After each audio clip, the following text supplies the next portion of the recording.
who inspired me in golf.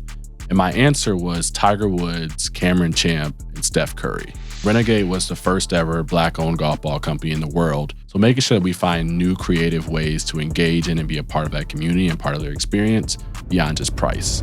Kenneth Duncan is reimagining what it means to make golf accessible, welcoming, and culturally relevant for a new generation. As the founder of Renegade Golf, he's building more than a brand. He's creating a movement that challenges the traditions of the sport while celebrating the spirit of individuality and community. Fueled by passion and perseverance, Ken has transformed his love for the sport into a powerful platform that's inspiring change both on and off the course. And it all started at a young age in Milwaukee, Wisconsin. We had never thought of the concept of having freight insurance because container ship accidents happen one in every 10,000 incidents. So you had some golf bags at the bottom of the Pacific. Still there. And it's still there. Welcome to Give 'Em the Business, the podcast where we go in depth with Black entrepreneurs, business leaders, and game changers who are building legacy, creating wealth, and leading with purpose. On today's episode, we have Kenneth Duncan, founder of Renegade Golf. If this conversation inspires you, please subscribe, leave a comment, and share this episode with someone who is on the path to building something great. That's how we grow and build together. Welcome to another episode of Give 'Em the Business. I'm your host, Troy Evans, and on today's episode, we have the founder of Renegade Golf, Kenneth Duncan. Ken, how you doing? I'm doing well. How about yourself? I'm doing good. Thanks for joining us here on Give 'Em the Business. I'm looking forward to the conversation. I know that you are going to penalize me, maybe not too many strokes since I'm not a avid golfer, but I'm hoping by the end of this conversation that I'm going to be picking up some clubs in the coming weeks and hitting the course soon. I thought you were supposed to be a golfer about a year or so ago when you were planning golf trips, so you led me astray. But no, I appreciate you having me out here today. I'm going to get there. I'm definitely going to get there, especially since I know that there's a company like Renegade out there that I can support and the listeners can support. But before we dive into your current chapter of Renegade, I always like to start in the beginning, and the beginning for you was in Milwaukee. So tell me a little bit about what it was like growing up in Milwaukee, and did you have any hints that you would one day become an entrepreneur? Yeah, I think actually, come to think of it, there probably were some hints. Now, I was born in Ann Arbor, Michigan, so both my parents are Michigan graduates. And growing up in Milwaukee, very similar climate to Michigan, much, much colder. But I started playing golf at about 10 years old. I'm in the first tee program. My mom and dad weren't together, so I'd come down to Georgia for the summertime, and I'd go down to Wisconsin. I'd stay in Wisconsin for the rest of the year. But I was in high school on the golf team, and all of my friends in Southeast Wisconsin is a very Jewish area, so a lot of Jewish, very affluent friends. And I kind of stood out within that group. I was the one black player in a high school golf team and, competing with them, and they'd become my best friends. But it was kind of probably maybe an early indicator that would be a space I'd see myself in a lot more times after that. Similar story going to the University of Georgia and not a very large, minority population there. So I think throughout my life, I've sort of seen that, but I've always been interested in golf and accounting and business, different things that kind of those groups seem to gravitate towards.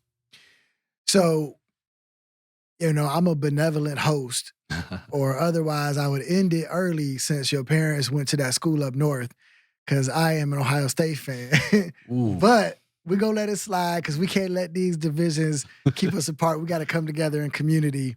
So you got exposed to golf at an early age, 10, and started playing. And I think that's, wonderful. I'm trying to get my kids on the golf course now. I've got them over at Bobby Jones taking some lessons. They're 6. And I've got my daughter who's 11 taking some lessons, because I found that there are so many business deals that get done on the golf course that I've kind of been cut out of because I am not a golfer. And so that's one of the reasons why I know I need to add that to my arsenal and to my repertoire. But your exposure to that at an early age has probably opened up a lot of doors for you from a business sense. Do you find that to be the case? I think so, but I think more so, I think golf is, I think a lot of business deals are closer. I think just relationships are built there. You get to spend, 5 hours on a course, sometimes in the same cart with somebody, having fairly intimate conversation about things outside of work. So traditionally, when I'm seeing myself close a deal in a business in on the golf course, it's not really us speaking about the terms and conditions of that deal, but rather focusing on life outside of the business we're working on. So I think you do get that from a young age. You get exposed to a lot of different types of golf courses by playing for a long time. Some of the higher end ones, you start to learn the decorum there. Some of the lower end ones, you start to tolerate it there. And I think that having that fluency of knowing golf in and out gives you a little bit of a leg up when you start to realize, what those relationship building moments really are about. You don't really get enamored or awed by, the plush country club or the super nice course. You kind of keep more of an even keel. So I think it's definitely more of a relationship builder than it is a business builder, but they definitely go hand in hand in life most of the time. So you're growing up in the Midwest, and you said you went to the University of Georgia. What brought you to the state of Georgia? So, like I said, my dad's been here for most of my life. My mom was up north and she stayed in the Midwest. Georgia had this nice thing called the Hope Scholarship. So it made the college decision a little bit easier when you start to look at the cost of tuition here. I got into Wisconsin, Madison, which I'd say are very similar schools, generally speaking. But I think having the draw of warmer weather and lower tuition brings somebody to Georgia. I wasn't really a superstar student, so I kind of told myself if I have to go to school and it's 30 degrees outside with a wind chill of 15, probably not going. I had some days where I didn't go to class at University of Georgia as well, but I think I would have had a lot more of them in Wisconsin, Madison. So I think it's probably the right choice for me to be down a little bit warmer with a little bit more going on. And did you play golf while you were in college? No, I didn't actually. So funny story. I reached out to the Georgia golf coach before going, and I was actually going to go play golf at West Point Military Academy. So I thought I was a college golfer, and I asked him about the opportunity to walk on and play for the team, and he was kind of like, "Well, what's your USGA record?" I'm like, "I don't really have a USGA record." It's like, "Well, have you competed well in AJGA, American Junior Golf?" And I had never even touched that. So I think I realized after 2 or 3 emails with Coach Hack that I probably was in a different class. After now seeing the people that have come out of Georgia, the time I was there, a lot of major championship winners and PGA Tour winners, I would have probably not been quite the candidate for that golf team, but I explored it temporarily to see myself in a golf team. But I got to play a few times at school, but really didn't get to play very much during college at all. Didn't have a car, so that hurt. And so, kind of similar to Brown Sugar when they would say, "When did you fall in love with hip hop?" Did you fall in love with golf when you first picked it up, or did it take a little bit of time? I think so. I think I fell in love with golf because it was the thing that my dad and I could do together. He introduced me to golf, even though I went through the first tee program and I did it in a summer camp. There's an opportunity for us to go play together. So I have a lot of fond memories of us playing golf, even back up north in Wisconsin where the weather was 40 degrees and he would come visit. We'd play together. Taking golf trips in high school with his friends and his buddies who later I started to learn as to be like uncles and really close compadres of myself. So I think we had a lot of opportunities to really grow and build a deep relationship through golf. Like I said, it's 4 to 5 hours of relationship building. So my dad and I kind of share that together. Don't really have anybody else interrupting that time. I think that was a big part of us, falling in love with golf. So probably it was like high school because I think, especially not living with him, that was an opportunity when I came down and we had 4 or 5 interrupted hours going to different courses playing together.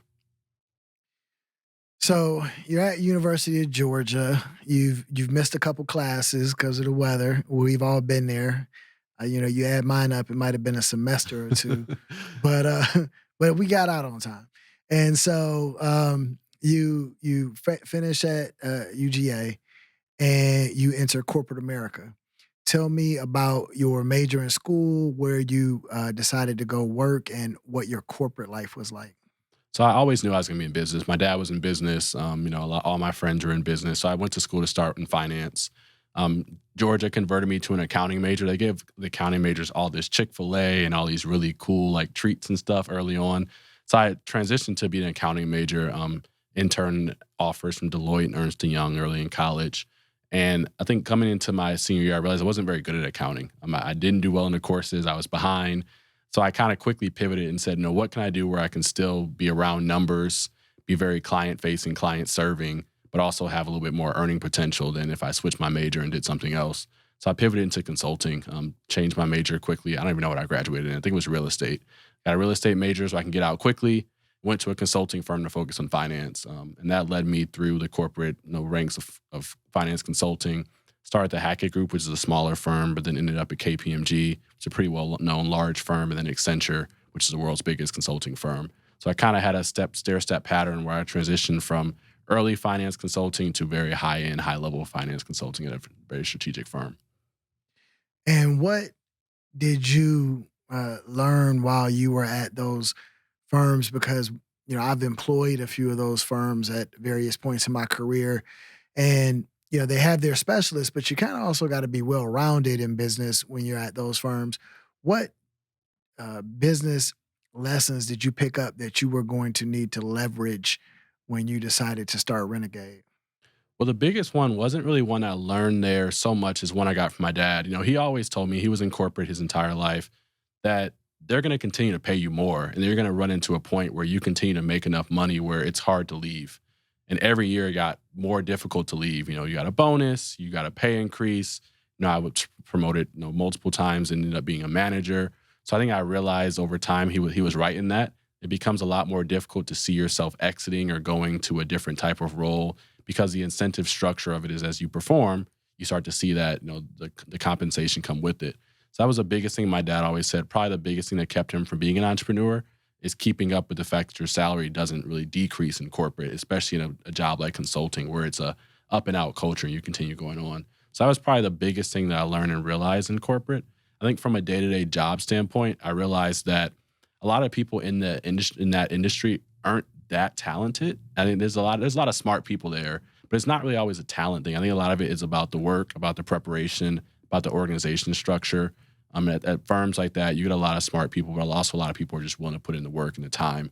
And I realized I had to change the way that I approached work if I was going to be very successful there, from my organization, from my calendar, from the way that I looked at waking up early for meetings to prepare, different things like that. I had to have really a mindset shift if I wanted to find success there.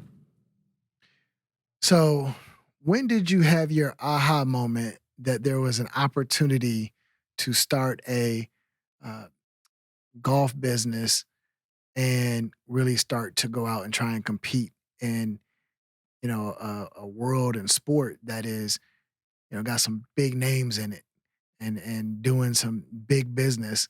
The Masters was just yesterday, just finished yesterday, and every single player is walking around with sponsored uh, clubs and clothing and things of that nature.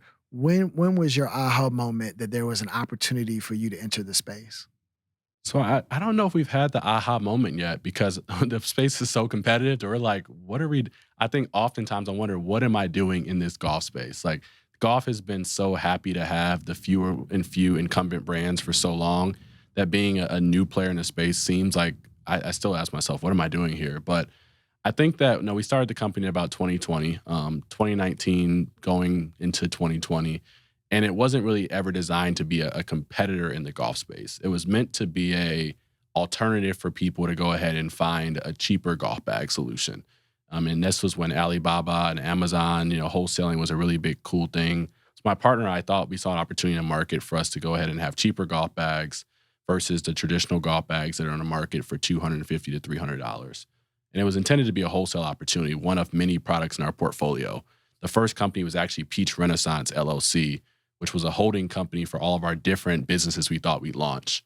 I think starting a golf business for me ended up being much more of a passion project quickly after that, where I realized I can't just have this be one business in my portfolio. There's so much opportunity to serve people who are looking for an alternative to the big brands in golf. Um, but I think that the competition aspect of it we never felt like really true competitors to the big brands until we came out with our golf ball. So when we come out with a golf ball, we had a person reach out to us in 2022 and say, "Hey, I love your golf bag. I've been a part of your brand story and your journey. I love what you all stand for. Have you considered launching a golf ball?"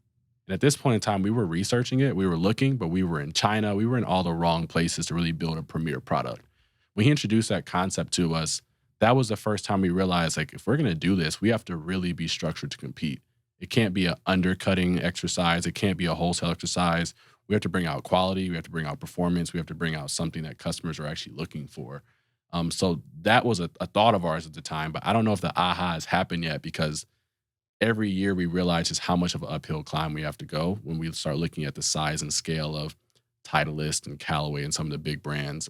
But that was a moment where we really took a really big business pivot in 2022. So, if I hear you right, in 2019, kind of the aha moment was there was a more affordable option that could Yeah. be brought into the space, and you wanted to take advantage of the manufacturing capacity and pricing coming out of China, you probably could not have foreseen this other thing that was going to be coming out of China, the pandemic. And how did that affect you when you ended up, uh, getting the business off the ground?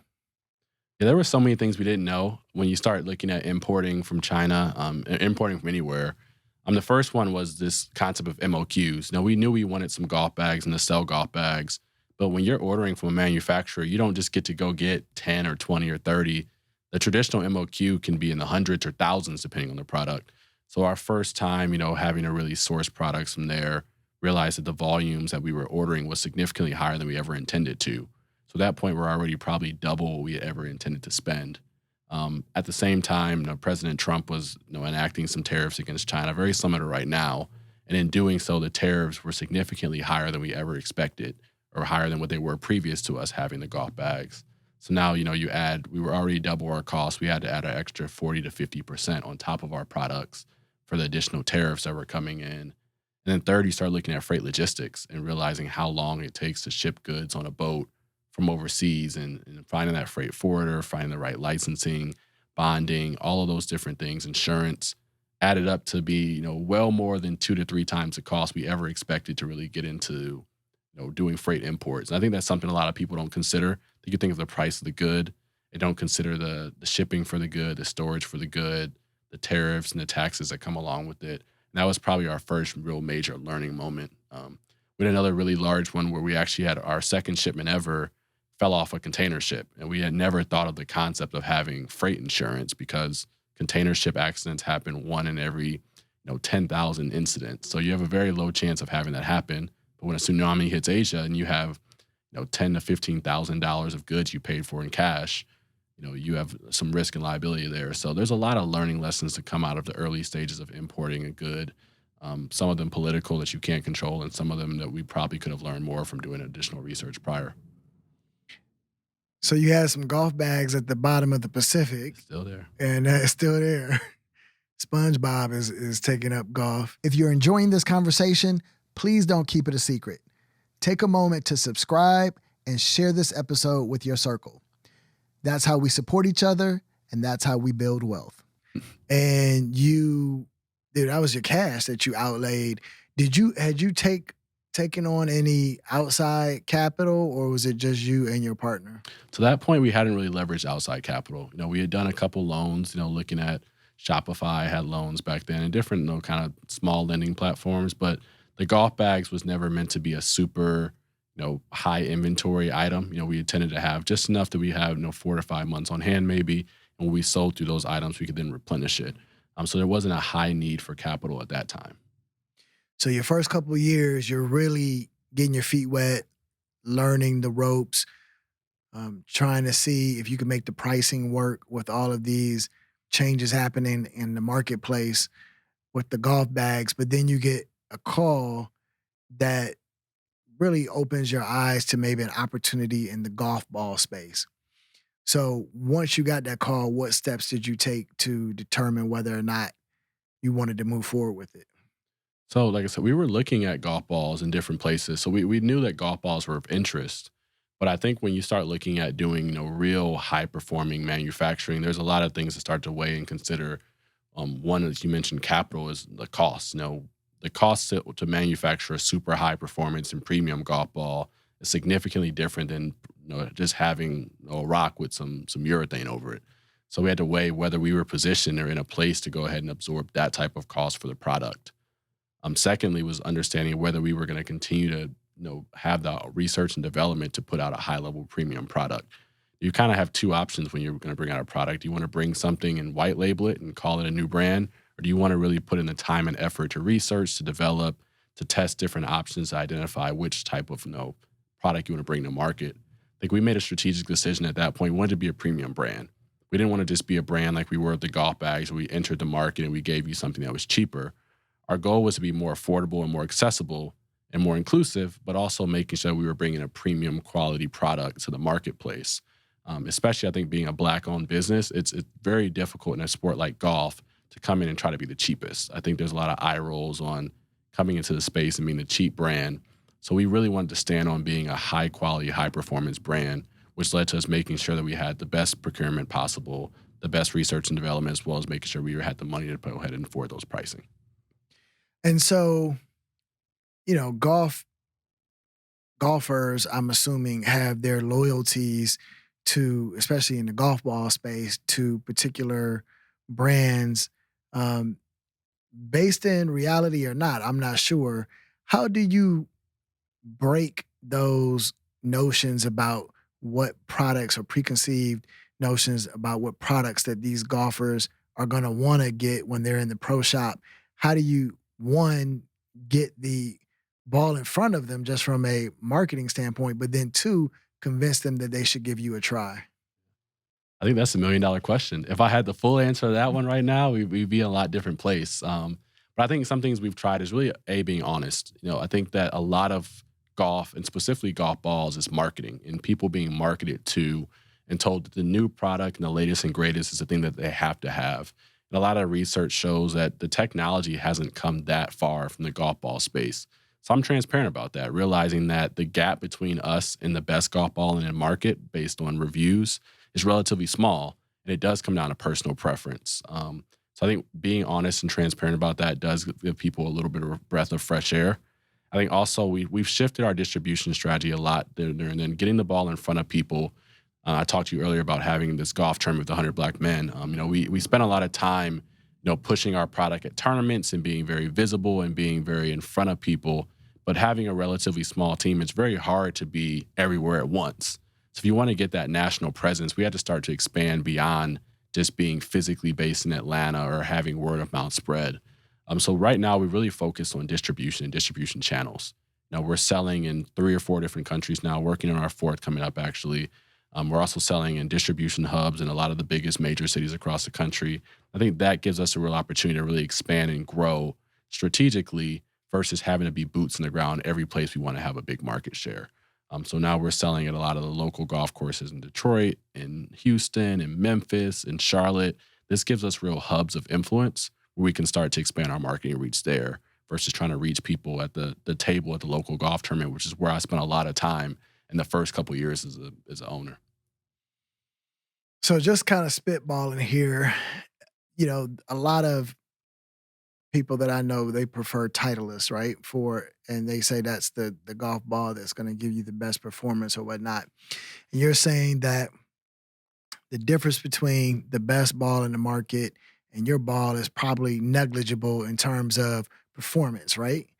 So so we know it's not a performance scenario that you're up against. Um, what marketing efforts have you, thought of in terms of, if I can just get the balls into the bags, if I can just get the balls into the bags in terms of um, giving the golfers an opportunity to play Renegade will allow them to keep coming back and purchasing over and over again. I think to your point, it's not the marketing aspect isn't performance. So I think getting the ball in the bags and getting the ball into the hand of a person or a player isn't enough. I think that golf is one of the few sports where there's a lot of pride that goes into playing the most expensive or the most elite level product. The game itself has been rooted in elitism for so many years that people have been conditioned to think you'll be viewed differently if you come into there with inferior products or inferior equipment. So I think that there's a little bit of conditioning there that goes with ego.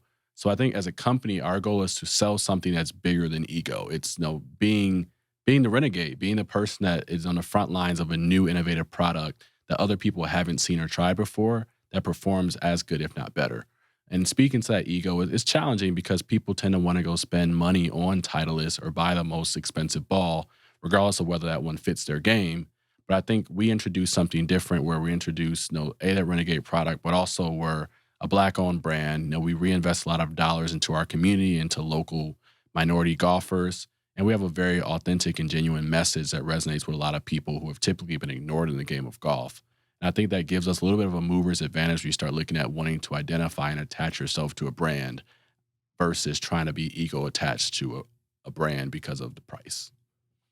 So the other day when you and I were talking, you mentioned the Highland Golf Course up in Cleveland, Ohio, which I know is one of the few courses that black members or black golfers were allowed to play at. It wasn't a members only course, but black golfers were actually allowed to play at. And you just mentioned the elitism that's associated with the sport as well. Have you incorporated any type of the history of black golfers into your strategy? Because I know you have your product on shelves at the Highland Golf Course. Has that been any part of your strategy? That's been a big part of our strategy. So, Renegade was the first ever black owned golf ball company in the world and the first ever to have a USGA conforming golf ball. So, I think we have a place in history that we're happy about, that we celebrate, that we feel a lot of pride in.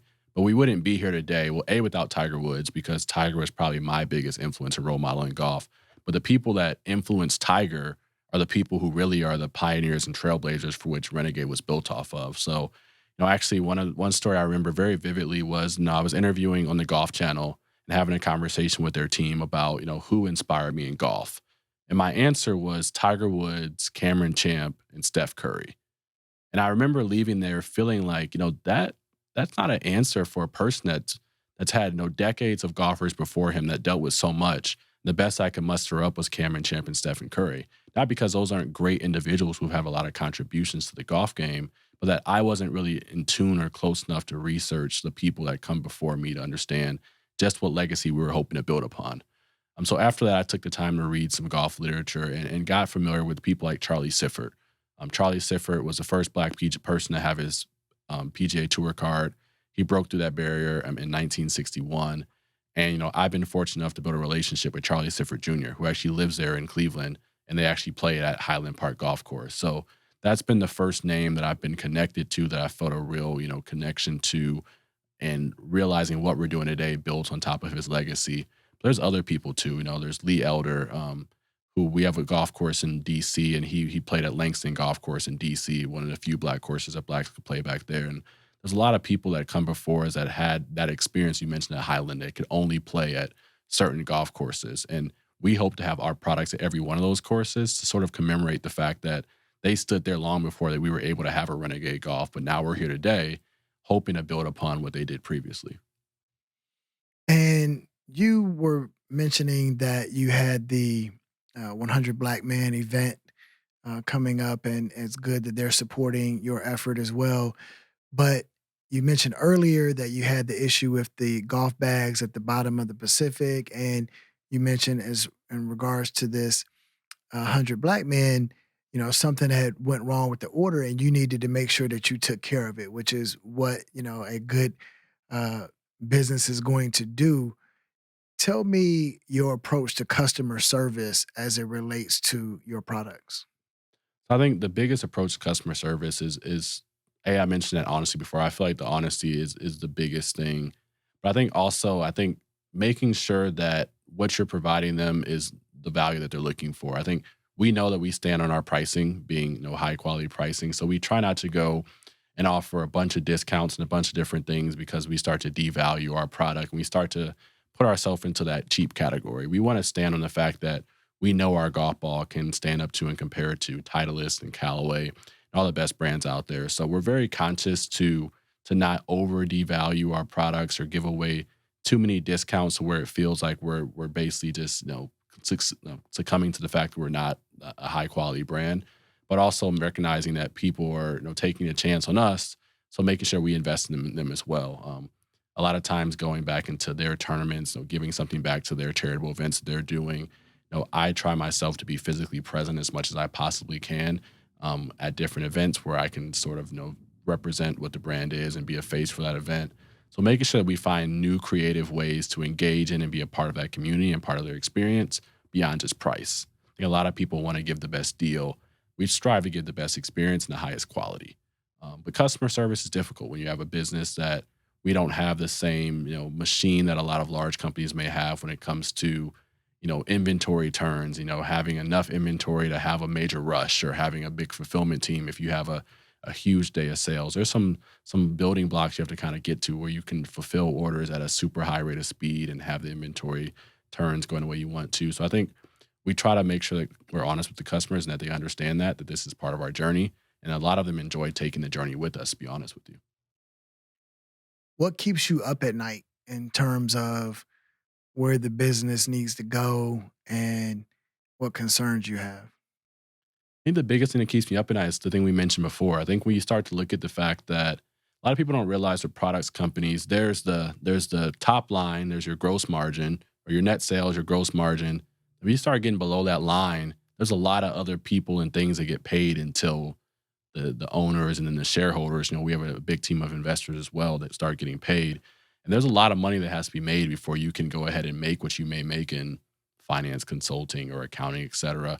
So I think those numbers can be daunting at times. You look at if you have a products company with even good margins and you do $1 million in revenue, you might be able as a CEO to be able to pay yourself, $75,000 if you're lucky, $100,000. So I think that's something that I think about a lot. How much money you truly have to make as a business and keeping those margins high to really start to be able to afford to build out and scale out that team.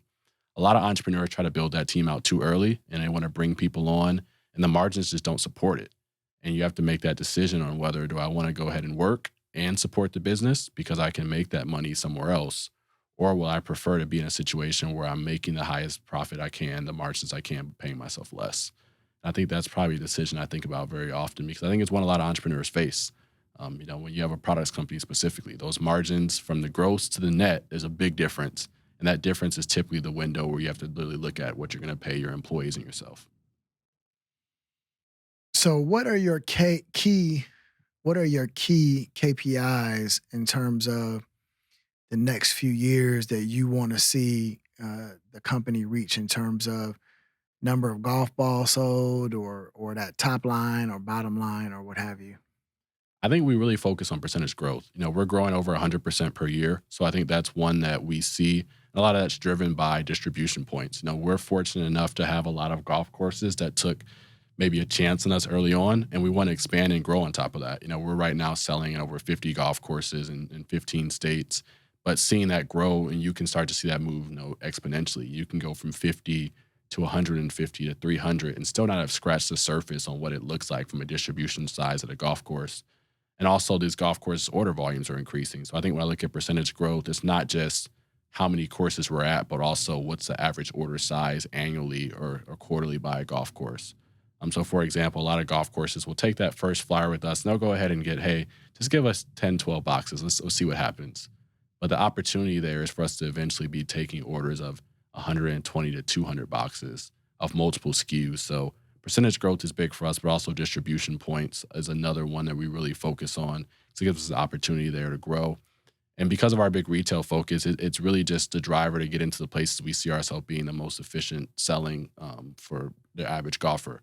We currently are in Walmart or launching Walmart next month.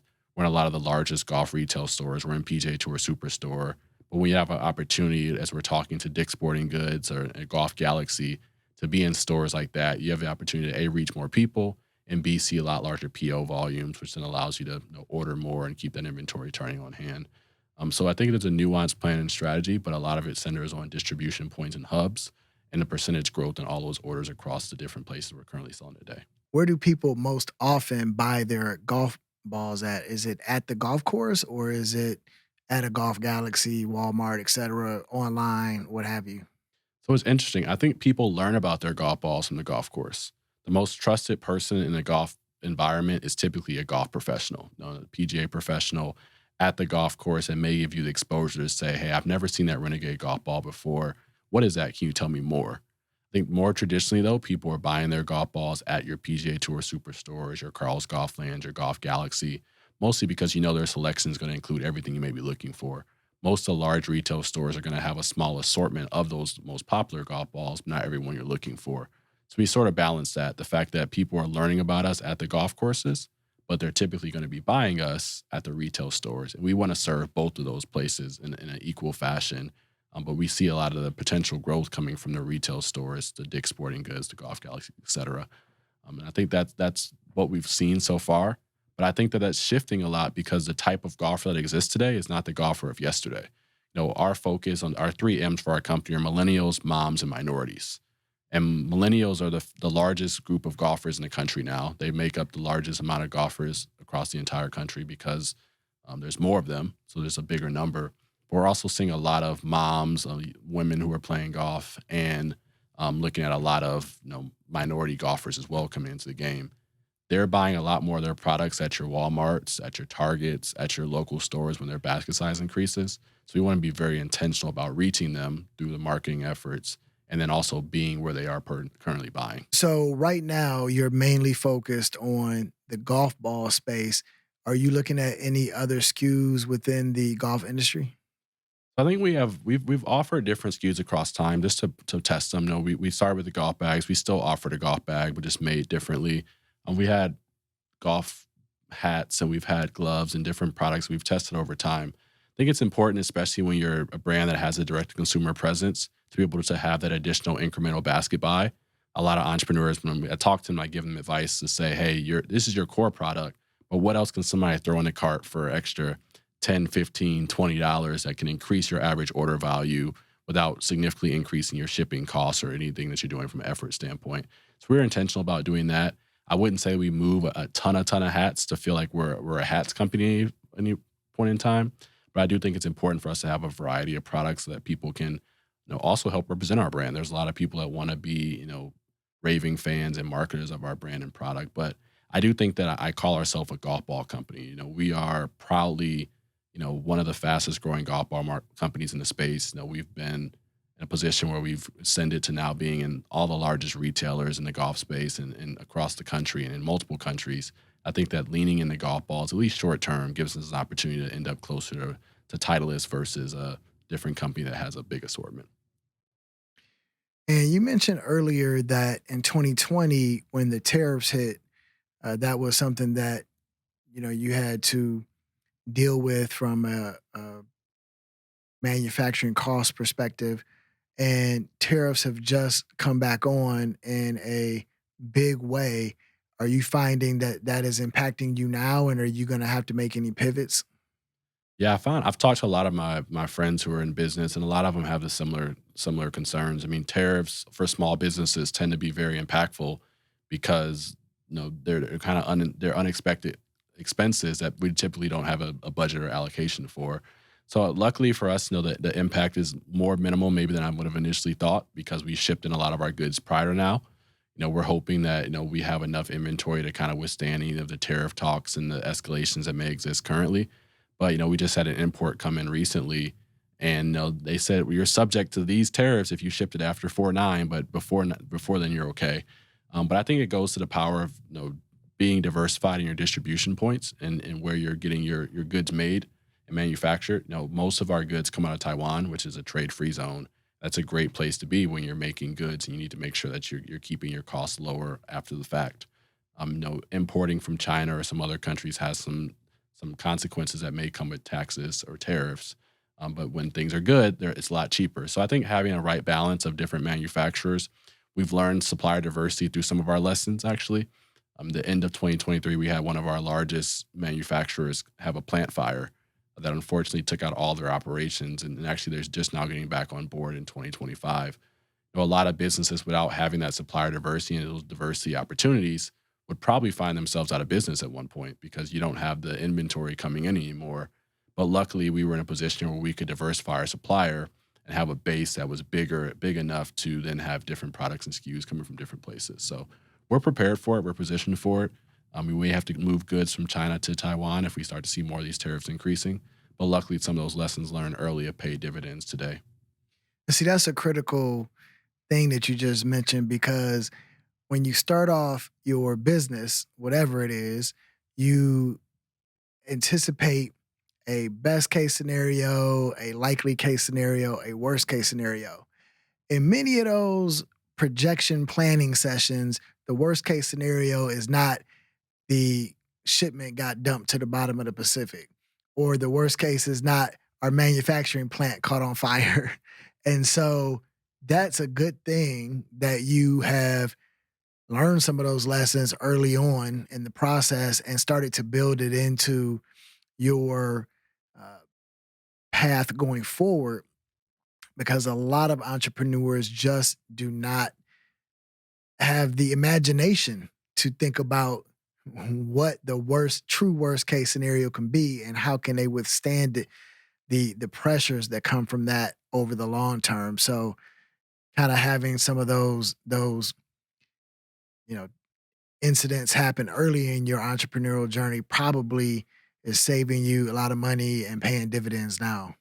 And I think the biggest lesson from that is be okay with growing slow. I think that when you come out and you spend every dollar you have on this new idea and this idea has to work, when one of those things happens, that can be the blow that ends the company. But being willing to maybe go out at a 50% of your capacity from a capital standpoint early to allow for some of those things to happen. You don't want them to happen, but at least you have the ability to withstand that. I think a lot of companies that I see that aren't heavily capitalized are just one catastrophe away from running out of capital. And then at that point, you really don't have anywhere else to turn. But if you're willing and okay with starting slow early on, you have the ability then to go ahead and withstand some of those storms.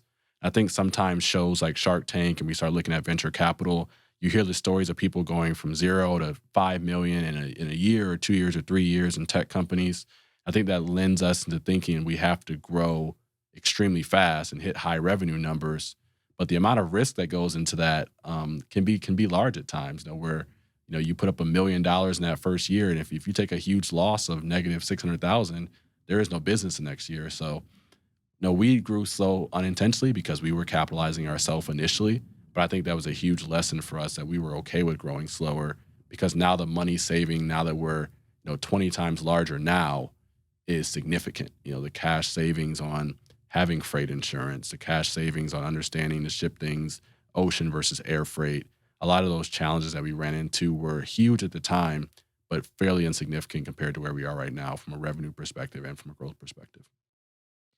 So you mentioned that you got introduced on a first tee program. How do you and we and Renegade find the next generation of golfers, the next generation of Tiger Woods, and what have you, that are going to be the new product evangelists for Renegade? I think it really starts with the junior golfers. You mentioned your son coming into the game, and it can work in reverse where he brings you into the game of golf. A lot of people exposing their children to the game, they pick up on things really quickly, and it becomes that bonding and that really close moment. As I mentioned, juniors are the fastest growing segment in golf across the board. Junior women is actually the fastest growing, but boy juniors are also just as quick. And I think having them exposed to the game early gives us a reason to join them on the course, and also allows them to really see the true benefits of golf throughout their entire life. So we're really, really heavily invested in the juniors. We have a junior Renegade program, Team Renegade, where we invest in some of the highest performing and best junior golfers across the country. And all of our minorities have a large uphill battle in the space, but we want to make them feel comfortable, make them feel confident and secure in the space as a part of the Team Renegade brand. I think that's just a small part of what we can do and what we can do as a community to continue to invest in our junior golfers as a whole, as they're really the future evangelists, as you mentioned. And when they can play good golf, like a lot of ours can, they also are a great representation of what our performance can be. So, to all of my listeners to this podcast, I'm sure if you are not a golfer, you know someone who is a golfer. Make sure you are buying your golf balls from Renegade Golf and living into the Give 'em the business community. Ken, when you think about the lessons you've learned and the next generation of entrepreneurs that are going to be coming behind you, what would you want to tell them to give them the business? I think what I would tell them is don't be afraid of competition. I mean, going into spaces where there's large incumbents can be extremely, daunting. But I think at the end of the day, when you believe in your product and when you have a mission and a vision that's bigger than making money, the business is going to find success, whether it's financial, whether it's touching lives. We've been fortunate to make history. We've been fortunate to see ourselves impact and change lives. That's been enough for me. We've also been blessed with some financial fortune as well. But I think whenever we see competition, we tend to maybe run from it. I'd say embrace it if you really feel strongly about what you're pursuing and what you want to be a part of. Well, Ken, I appreciate you giving us the business today. Thanks for coming out. We're going to make sure that we include Renegade golf balls in our purchases going forward. And you are correct. My sons are getting me out onto the golf course, and I'm going to tee it up with you one day soon. Awesome. Well, I appreciate you again. All right. Thanks for coming on. Yes, sir. Thank All you. right.